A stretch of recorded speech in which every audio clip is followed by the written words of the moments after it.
Hello guys! Welcome to my channel. My video for today is all about how to create a YouTube channel. Gusto mo bang matuto kung paano gumawa at mag-create ng YouTube channel? Para magkaroon ka ng sarili mong YouTube channel. So ngayon, sa tutorial na ito ay gagawin natin ang step-by-step procedure kung paano ito gawin.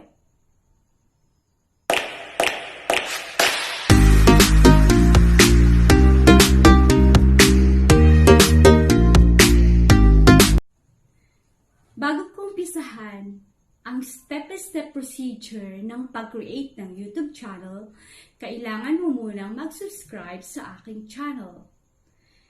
And don't forget to hit the notification bell para ma-update kayo sa mga videos na i-upload ko.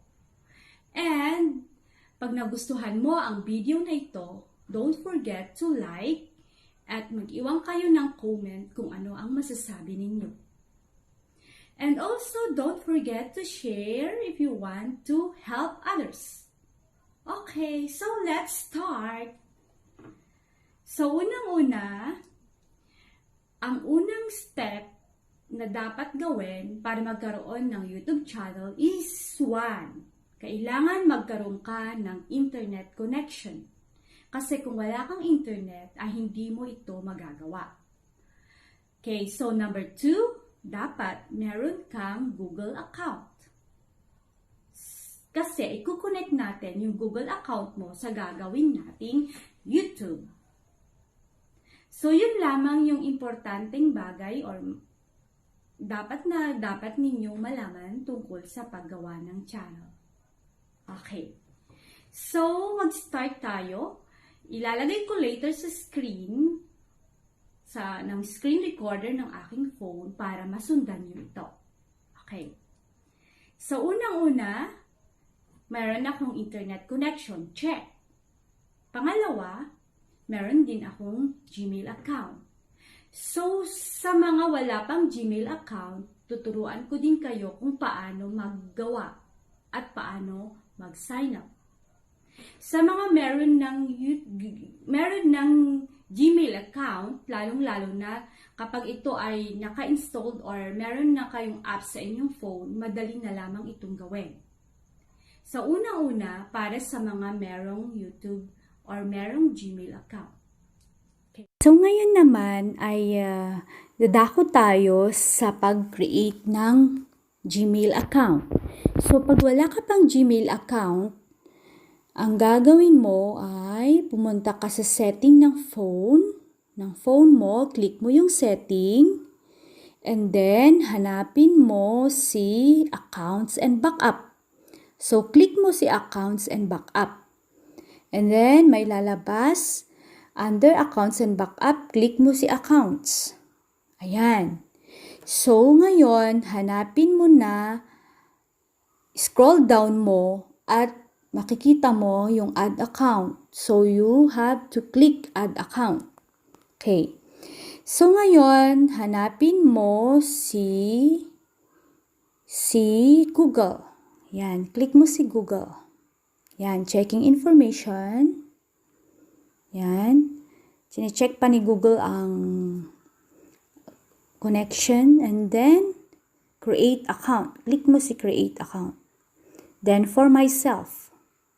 Okay. So, since meron na akong Gmail account, kailangan ko mag-create ng another Gmail account for the sake of this video tutorial. Okay, so maglalagay ako or mag-create ako ng account para masundan ninyo kung paano ito gawin or paano mag-sign up. Okay. So, ayan. Mag-create tayo ng account. Click mo yung next. Okay. So, after that, lalabas si basic information. Kailangan mo mag-fill up ng iyong information. So, about your birthday and gender. So, for example,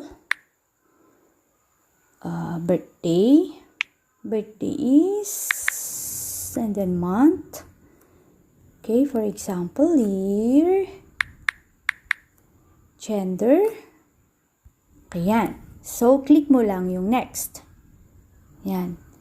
So, after that, may lalabas na information na mamimili ka sa ginawang ni Gmail na mamimili ka kung ano yung gusto mong Gmail address. So, para mapadali ang tutorial na ito, mamimili na lang ako kung anong Gmail address ang gusto ko. So, pag ayaw mo naman yung Gmail address na nirecommend ni Gmail, pwede ka rin mag-create ng sarili mong Gmail address. So, click mo lang yung create. So, ngayon, ini-next natin. Okay, yan. So, kailangan maglagay ka ng password mo. So, be sure na yung password na ilalagay mo is hindi mo siya makakalimutan. Okay. So, yan. Dapat hindi mo siya makakalimutan. Ayan. So, pagkatapos ng password, i-next mo. Oh, parang may mali. Okay.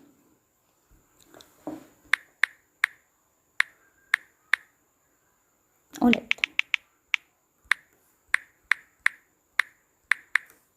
So, kailangan mong i-confirm yung password na nilagay mo. Yan. Then, next. Bakit ayaw pa rin? Okay. Gusto siguro yung may number.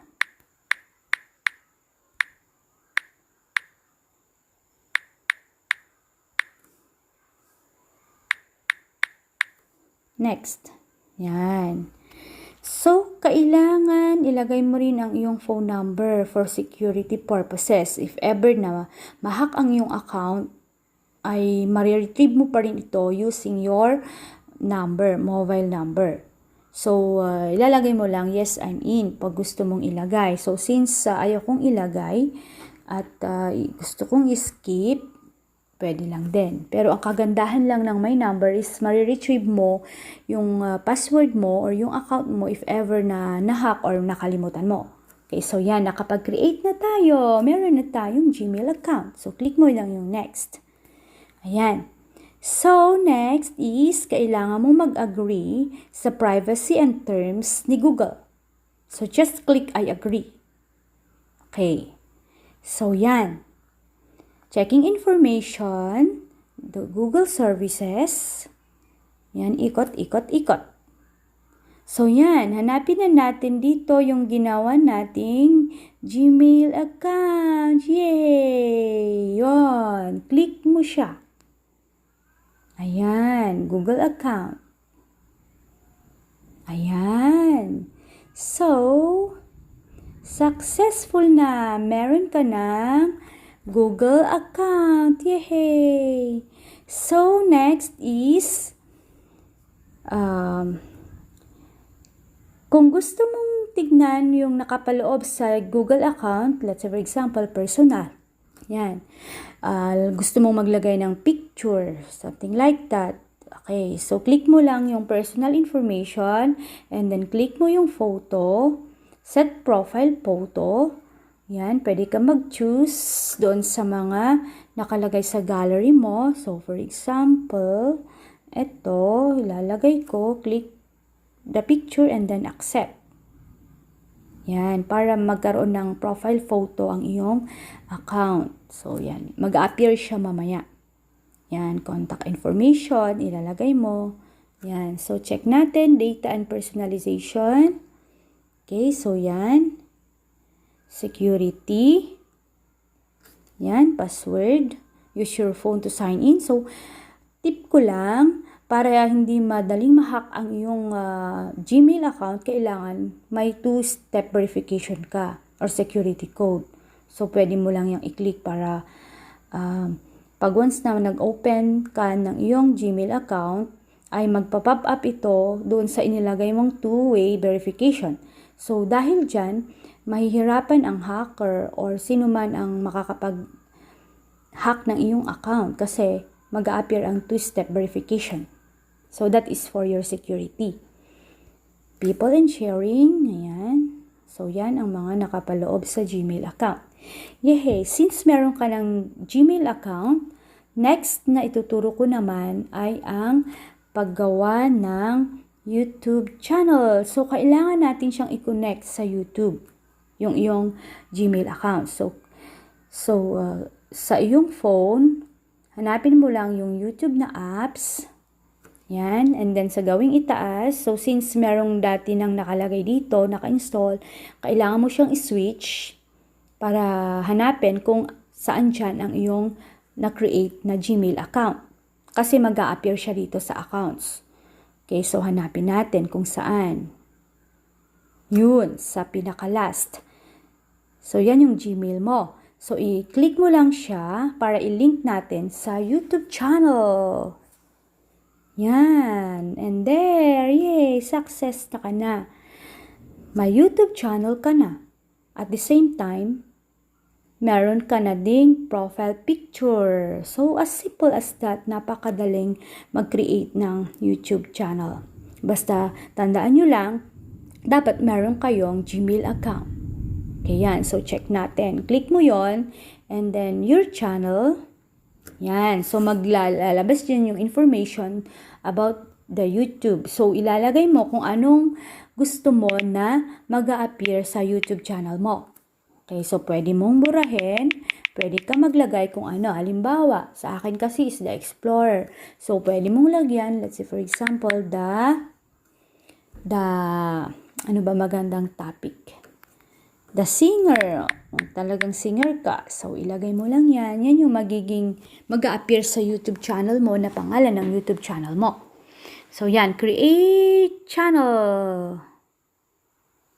Yay! Ayan na, lumabas na. So, ang name ng channel mo is The Singer. Wala ka pang subscribers. And automatic na meron ka ng profile picture dahil nakapaglagay ka kanina doon sa Gmail or sa Google information. So, videos, wala pa rin. Kung gusto mo mag-upload, click mo lang yung upload video.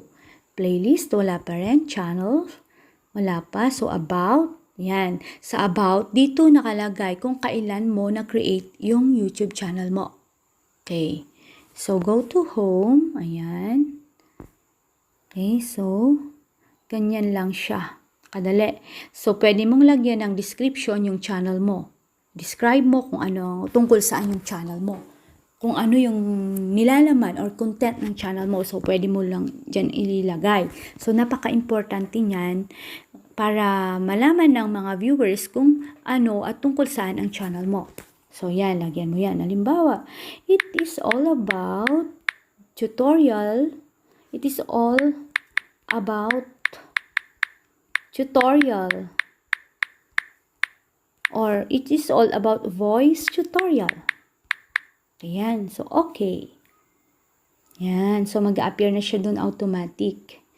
Okay. Pwede mo ring lagyan ng cover photo. Yan. Click mo lang yon setting para makapaglagay ka ng cover photo. So, yon. Okay, so, yan ang tungkol sa pag-create ng YouTube channel. Napakasimple lang niya. Okay, guys, that's all. Okay, so, ganun lang kasimple, guys, ang mag-create ng YouTube channel.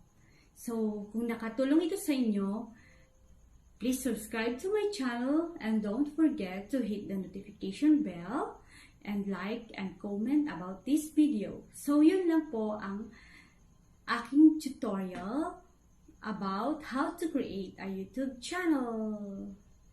So, till my next video.